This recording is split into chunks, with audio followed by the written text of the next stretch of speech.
നമസ്കാരം, ജന്മഭൂമിയിലേക്ക് സ്വാഗതം.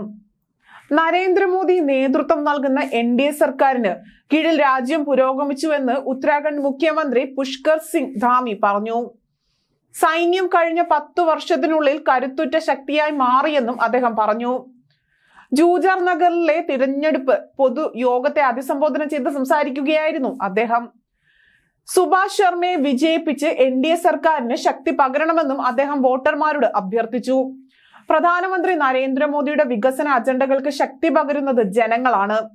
രാജ്യത്തെ തന്റെ കുടുംബത്തെ പോലെ സേവിക്കുന്ന അദ്ദേഹത്തിന് കീഴിൽ കഴിഞ്ഞ 10 വർഷത്തിനിടെ ഇന്ത്യ സർവ്വ മേഖലകളിലും പുരോഗതി കൈവരിച്ചിരിക്കുന്നു. ലോകം ഇന്ന് പല രീതിയിലുള്ള പ്രശ്നങ്ങൾ അഭിമുഖീകരിച്ചു കൊണ്ടിരിക്കുകയാണ്. ഈ സാഹചര്യത്തിൽ ഇന്ത്യയെ വലിയ പ്രതീക്ഷയോടെയാണ് ലോകരാജ്യങ്ങൾ ഉറ്റുനോക്കുന്നതെന്നും അദ്ദേഹം പറഞ്ഞു. ദേശീയതയ്ക്ക് വേണ്ടി പ്രവർത്തിക്കുന്ന പ്രധാനമന്ത്രിയാണ് ഇന്ന് രാജ്യം ഭരിക്കുന്നത്. NDA സർക്കാരിന്റെ കീഴിൽ കരുത്താർജിച്ച സൈന്യത്തിന് ഭീകരർക്കും എതിരാളികൾക്കും എങ്ങനെ മറുപടി നൽകണമെന്നും അറിയാമെന്നും ധാമി കൂട്ടിച്ചേർത്തു. NDA ഭരണത്തിന് മുൻപ് എല്ലാ ദിവസവും അഴിമതി കഥകളാണ് രാജ്യത്തെ ജനങ്ങൾ കേട്ടുകൊണ്ടിരുന്നത്.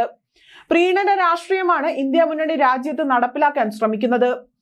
പിന്നോക്ക വിഭാഗങ്ങളുടെ സംവരണം ഇല്ലാതാക്കി ഒരു പ്രത്യേക വിഭാഗത്തിന് മാത്രം നൽകാനുള്ള ശ്രമങ്ങളാണ് കോൺഗ്രസ് നടത്തുന്നതെന്നും അദ്ദേഹം പറഞ്ഞു.